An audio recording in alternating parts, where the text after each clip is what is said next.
नका पाहू गुणदोष झालो दास पायाचा मस्तक माझा पायावरी या वारकरी संतांच्या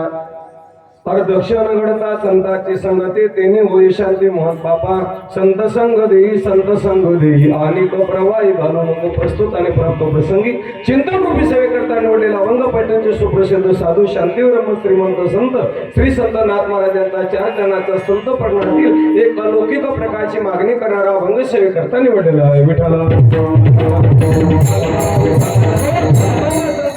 महाराज तुला अभंगाचा प्रतिपाद्य विश्वास आहे. या अभंगाद्वारे संत श्रेष्ठ नाथ महाराज तुम्हा म्हणतात नरद्यातील आलेल्या जीवाला या भावशंदोतून या भवसागरातून या मायाजाळातून किंवा या जन्म मरणाच्या दुःखातून निवृत्त करण्यासाठी प्रामुख्याने आलेले ज्या संत नावाचा वर्ग आहे त्या संत नावाच्या संगतीचा महिमा प्रतिपादन करत असताना महाराज म्हणतात की त्या संतांची जर अर्थक्षण जरी तुमच्या माझ्या जीवनामध्ये सहजरित्या अचानकरित्या किंवा त्या ठिकाणी कारण असतो किंवा विनाकारण जर संगत घडली तरी महाराज म्हणतात त्याचं फळ पाप उठे फळ जर काशेन तर तेने होय शांती मोह पापा. म्हणून त्या ठिकाणी नाथ म्हणतात की देवा ज्यांच्या संगतीमुळे त्या ठिकाणी मोह पापाची होळी होते अशा संतांची संगती मला त्या ठिकाणी त्याच्याशिवाय काही घेऊ नको किंवा अनेक प्रवाही घालू नको. अनेक म्हणजे इतर प्रवाह म्हणजे मार्ग त्या ठिकाणी तुझ्यापर्यंत येण्यासाठी शास्त्रानं वेदानं ग्रंथानं शास्त्रानं पंथानं जे नाना प्रकारचे मार्ग लावलेले त्या मार्गाने मला त्या ठिकाणी लावू नको. केवळ संत संगती आणि हे देवा खरं तर त्या ठिकाणी अनादी कालापासून नव्हे जन्म जन्मांतरापासून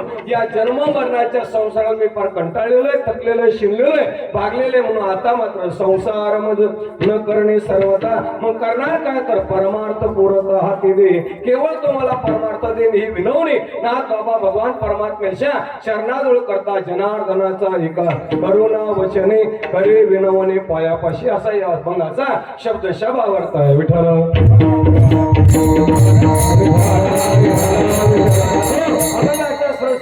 सुरुवात करण्यापूर्वी आपल्या पवित्र भावन भगवान हनुमंतरायाच्या पावन दरबारामध्ये भगवान पंढरीशी पांडुरंग परमात्मा विश्वमाऊली ज्ञानवराय जगद्गुरु श्री संत तुकोबऱ्या अर्थात त्या ठिकाणी किंवा भक्तराज पवन पुत्र हनुमंतरायाच्या कृपा आशीर्वादाने तुम्हाला संपूर्ण गावकरी मायबापांच्या सहकार्यातून थोर संत मायबापांच्या आशीर्वादाने गेल्या 18 वर्षापासून गेल्या 33 वर्षापासून चालत आलेला खंडग्राम सप्ताह तथा वारकरी संप्रदायाच्या आचार प्रणानुसार सकाळी काकडा भजन विष्णू सहस्रनाम ग्रंथारात ज्ञानेश्वरी पारायण दुपारी त्या ठिकाणी हरिभक्त वरायण परमशने पवन महाराज कांडे यांच्या मुखारविंदातून रामकथा हरिपाठ नामस्मरण कीर्तन अन्नदान तथा त्यांना 16 आणि या सोहळ्यातील रामप्रस्थानच्या वतीनं माझ्यावर लागली 6व्या दिवसाची कीर्तन रूपी सेवा.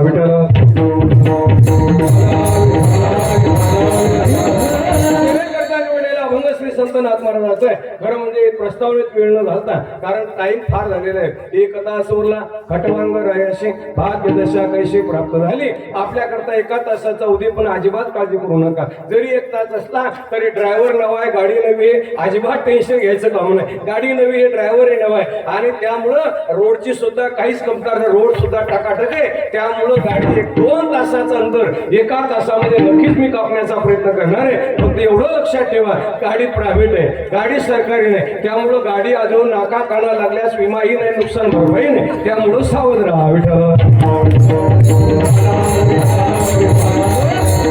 नाथ बाबाचा अभंगाने अभंगाद्वारे श्री संत नाथ महाराज त्या ठिकाणी पंढरीश पांडुरंग परमात्म्यासमोर एक प्रकारची विनवणी त्या ठिकाणी काहीतरी करत आहे. कारण त्या ठिकाणी वारकरी संप्रदायाच्या आचार प्रणानुसार आजचा माझं थोडं दुर्लक्ष झालं कारण त्याचं कारण हावडा नावाचा रोग लागला. मी आज 2 कथा करणार सकाळी एका गावात कथा आहे संध्याकाळी एका गावात कथा आहे आणि त्या कथेच्या नादामध्ये मी पत्रिका अजिबात पाहिली नाही. डोक्यात एवढं होतं जिथं आमची कथा सुरू आहे तिथं उद्याचा काला इथला उद्याच असं डोक्यात त्या ठिकाणी होतं आणि म्हणून हा अभंग त्या ठिकाणी कीर्तनाकडे घेतलेला आहे. बाबा अभंगाच्या पार्श्वभूमीचा विचार केला तर या अभंगाद्वारे श्री संत नाथ महाराज तुमच्या माझ्या करता त्या पंढरीश पांडुरंग परमात्म्याकडे एक नव्यान्य प्रकारची विनवणी त्या ठिकाणी करतात. काय विनवणी करत असणे याचा विचार जर केला आणि ती विनवणी करत असताना महाराज त्या ठिकाणी स्पष्ट निर्देश करतात की संत संग देई संत संग दे. केवळ संत संग माझ्या जीवनात दे. काय गुन्हे करत असते याचा विचार जर केला तर महाराज शास्त्रकार सांगता या मृत्यू लोकावर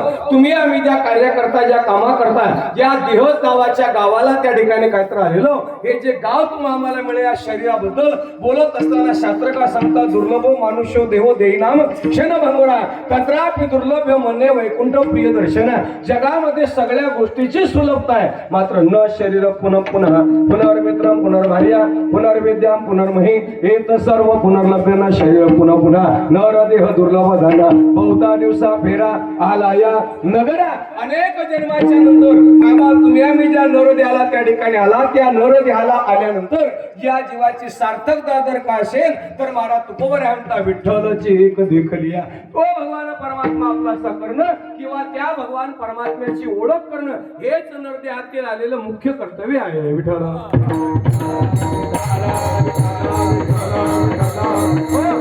प्रश्न असा निर्माण